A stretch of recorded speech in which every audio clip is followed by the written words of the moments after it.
ماں باپ کو کہتے ہیں ہمیں ماں باپ نے دیا ہی کیا ہے، ہم تو 13-14 سال کے تھے تبھی سے لکھنؤ میں کما رہے ہیں، کبھی دلی میں کما رہے ہیں، کبھی امریکہ لندن میں ہم تو چلے گئے ہیں، کبھی شارجہ اور دبئی چلے گئے، ہم تو کما رہے ہیں 13-14 سال سے، ہمارے ماں باپ نے ہمیں دیا ہی کیا ہے۔ تو میں ایک جملہ کہتا ہوں لکھ کر آپ اس کی قدر کریں، ماں باپ کچھ بھی نہ دیں، خالی حلال طریقے سے پیدا کر دیں۔ ارے مجھے نہیں پتا کس کی سمجھ میں آیا، کس کے سر سے اتر گیا۔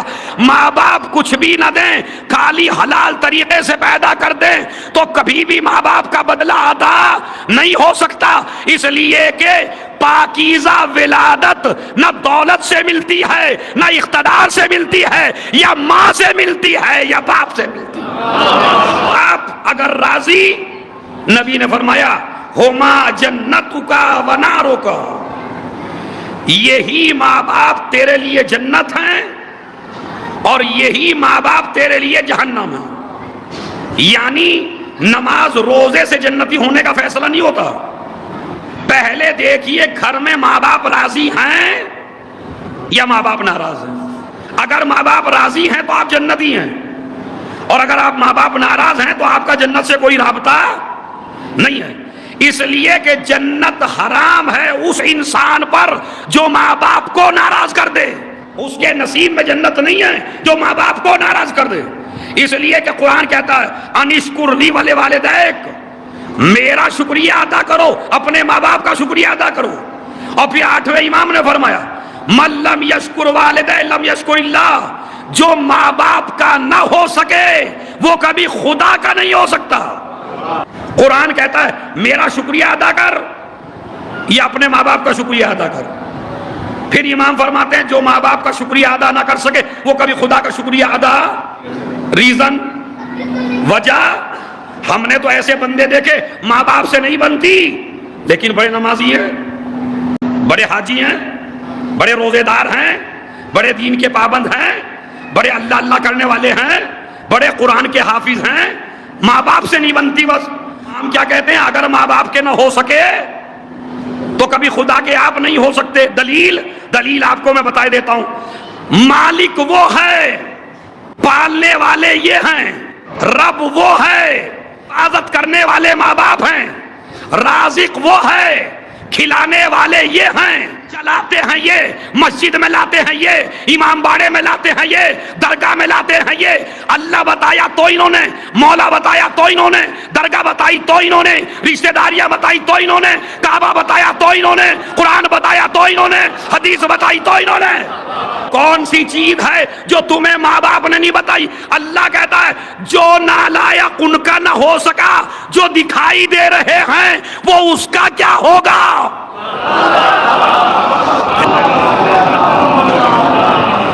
بھائی جو ان کا نہ ہو سکا، جو دکھائی، اللہ دکھائی دے گا یا نہیں؟ ذرا زور سے بولیے۔ آپ میں سے تو کسی کا عقیدہ نہیں ہے اللہ دکھائی دے گا، یہ تو ہمارے مسلمان بھائیوں کا ہے کہ اللہ دکھائی دیں گے۔ ہمارا تو عقیدہ یہ ہے کہ علی سے کسی نے پوچھا علی کیا تم نے خدا کو دیکھا؟ اب جملہ سن لیجئے، کیا تم نے خدا کو دیکھا؟ میرے مولا نے فرمایا علی اس کی عبادت نہیں کرتا جس کو دیکھا نہ ہو، مگر یاد رکھنا یہ آنکھوں سے دکھائی نہیں دیتا، یہ دل کی آنکھوں سے دکھائی دیتا ہے۔ اب آپ نے سنا تو اللہ دکھائی دینے والی چیز دکھائی دے گی یا ماں، یا دکھائی دے گا باپ؟ ان دونوں، یہ دونوں دکھائی دیں گے، اللہ میاں دکھائی نہیں دیں گے۔ مگر شکریہ ان کا کرو گے، راضی وہ ہوگا جو انسان ایک مرتبہ محبت کی نظر سے اپنے ماں باپ کو دیکھ لے تو اللہ ایک نظر میں ایک حج کا ثواب دیتا۔ اب یہ تو زمانہ بھی حج کا ہے بھائی۔ جو انسان نظر کرے اپنے والدین کی طرف، مثلا آپ بیٹھے ہوئے ہیں، ادھر اماں بیٹھی ہیں، ادھر ابا بیٹھے ہیں، اور ایک جوان لڑکا ابھی مجلس سے گیا میری مجلس سن کے اور ایسے نظر ڈالی، ایک نظر میں ایک حج کا ثواب۔ اب وہ تھا تاجر، جس سے نبی بیان کر رہے تھے کہ جو ایک دفعہ نظر ڈالے ماں باپ کی طرف، سنیں آپ بھی میری ماں بہنیں، کہ جو لڑکا اپنے ماں باپ کو محبت کی نظر سے دیکھ لے، اللہ ایک نظر میں ایک حج کا ثواب دیتا ہے۔ اس نے کہا یا نبی اللہ اگر میں 2 دفعہ دیکھوں تو؟ نبی نے کہا 2 حج کا ثواب ہے۔ کہا اگر میں 10 دفعہ دیکھوں؟ نبی نے کہا 10 حج کا ثواب ہے۔ اس نے کہا اگر میں 100 دفعہ دیکھوں؟ نبی نے کہا 100 حج کا ثواب ہے۔ میں آپ کو گارنٹی دیتا ہوں، ذرا آپ خاموش رہ کے دکھائیے اس پہ۔ کہا 100 دفعہ دیکھے تو 100 حج کا ثواب، 1000 دفعہ دیکھے تو 1000 حج کا ثواب، اس لیے کہ ثواب دینے والا دنیا کا کوئی بادشاہ نہیں ہے کہ جس کا خزانہ ختم ہو جائے۔ ایک صلوات پڑھے محمد اور آل محمد۔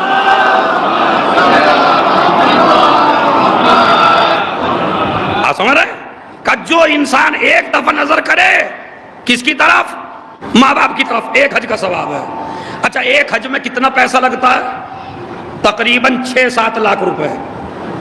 اچھا آپ 6-7 لاکھ روپے لگا کے چلے بھی گئی، اس کی کیا گارنٹی ہے کہ حج قبول ہے؟ ضروری تو نہیں ہے، اس لیے کہ ہر حج پہ جانے والا حاجی نہیں ہے۔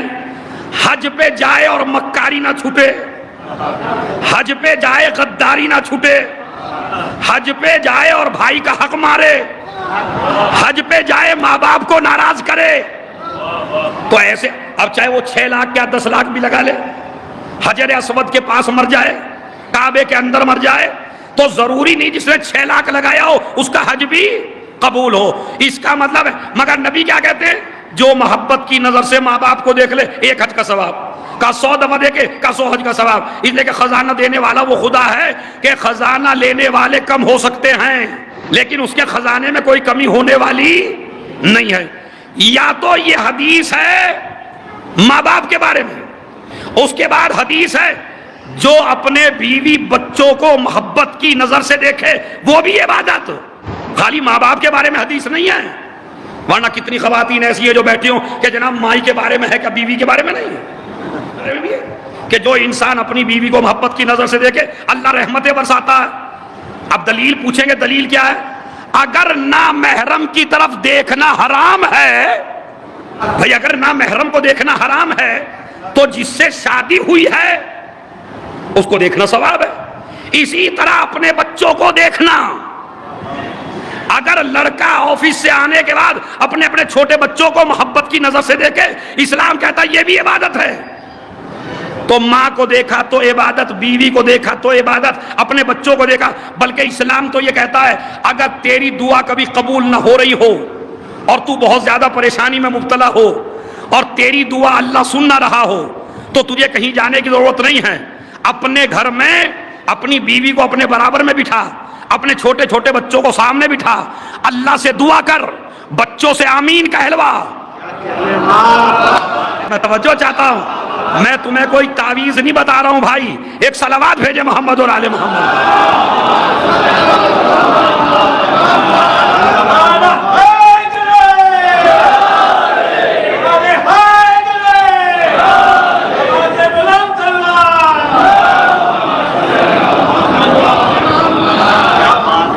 میں بلکہ ایک حدیث اور آپ کو سنا دیتا ہوں، اگر تیری دعا کبھی قبول نہ ہو، اور میری ماں بہنیں بھی کہتی ہیں ہم تو جناب عباس کی درگاہ پہ چلے گئے تو بھی قبول نہیں ہوئی، ہم تو مولا علی کی درگاہ پہ چلے گئے تو قبول نہیں ہوئی، تو اسلام کہتا ہے طریقہ یہ ہے دعا کے قبول کرانے کا، اپنی بیوی کو برابر میں بٹھا، اپنے بچوں کو سامنے بٹھا، ہاتھوں کو پھیلا کے دعا کر اپنے گھر میں، بچوں سے کہو آمین کہے، تو اللہ کبھی اس دعا کو رد نہیں کر سکتا۔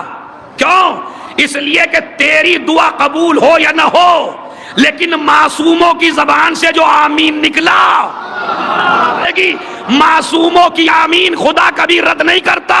ارے یقین نہیں آتا تو دیکھ لیجئے، جب معاملہ کسی طرح حل نہ ہو سکا تو مباہلے کے میدان میں نبی بچوں کو لے کر آئے۔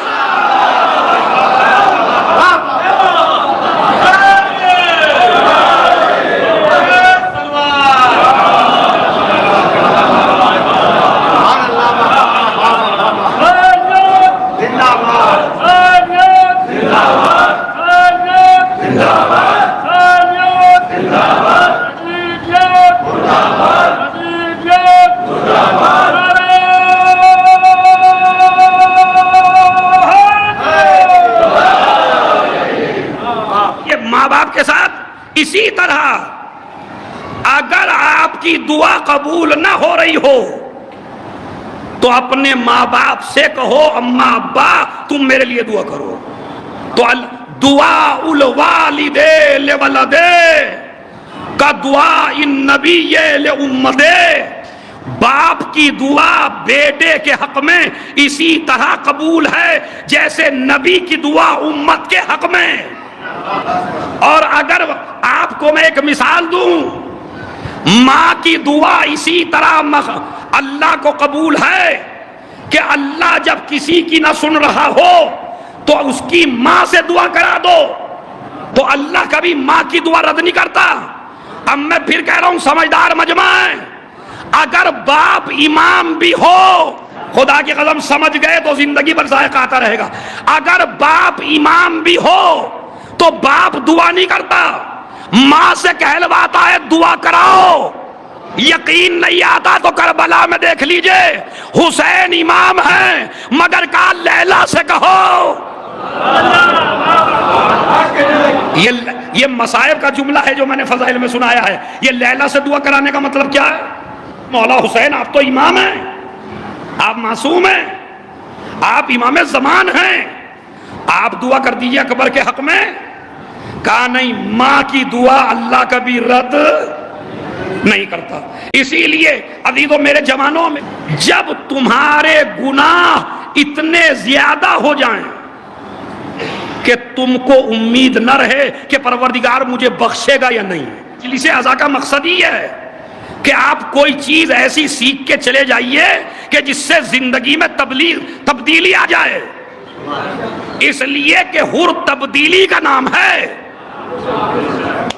خالی مجلس سننے کا نام نہیں ہے. حر جب تک تبدیلی نہ آئے، جب تک چینج نہ آئے، جب تک زندگی میں بدلاؤ نہ آئے. تو میں چاہتا ہوں اس مجلس سے اگر ایک جوان کی بھی سمجھ میں آ گیا، اور وہ مسئلہ کیا ہے کہ آیا نبی کی خدمت میں، یا نبی اللہ کوئی گناہ ایسا نہیں، کوئی غلطی ایسی نہیں جو میں نے نہ کی ہو، کیا کوئی حل ہے؟ کیا میں معاف ہو سکتا ہوں؟ حل من والدیک احد حی، کیا تیرے ماں باپ میں سے کوئی زندہ ہے؟ اس نے کہا ہاں میرا باپ زندہ ہے. نبی نے کہا تو جاؤ اپنے باپ کی خدمت کرتے چلے جاؤ، اللہ تمہیں گناہوں سے پاک کرتا چلا جائے گا. وہ چلنے لگا. اب یہاں ہے موضوع، اب میں ذرا منتقل ہو گیا ہوں ماں باپ سے ماں کی طرف. خالی اس نے کہا میرا باپ زندہ ہے. کہا باپ کی خدمت کرتے چلے جاؤ، باپ کو لوٹا اٹھا کے دینا، باپ کو کہیں لے کے جانا، باپ کو ہاتھ پکڑ کے زیارت کرا دینا، حد ہے، حد حد حد حد. روایت کہتی ہے لقمہ بیدک، اگر تیرا باپ کھانے سے محتاج ہو جائے تو لقمہ بنا بنا کے اپنے والد کو کھلا، لقمہ بنا بنا کے اپنی ماں کو کھلا. اب اس لقمے کی طاقت بھی دیکھ لیجئے. من لقمہ بیدک، جو بھی بیٹا اپنے ماں باپ کو لقمہ بنا بنا کے کھلائے فَإِنَّهُ جُنَّةٌ مِّنَ النَّارِ، تو یہ لقمہ جہنم کے اور تیرے درمیان میں سپر بن جائے.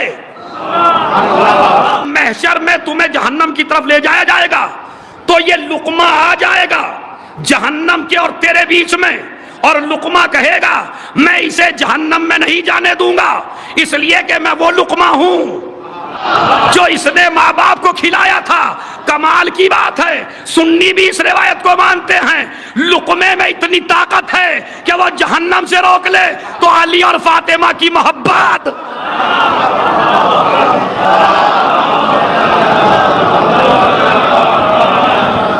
اب آپ دیکھیے محشر میں کتنا کام آ رہا ہے.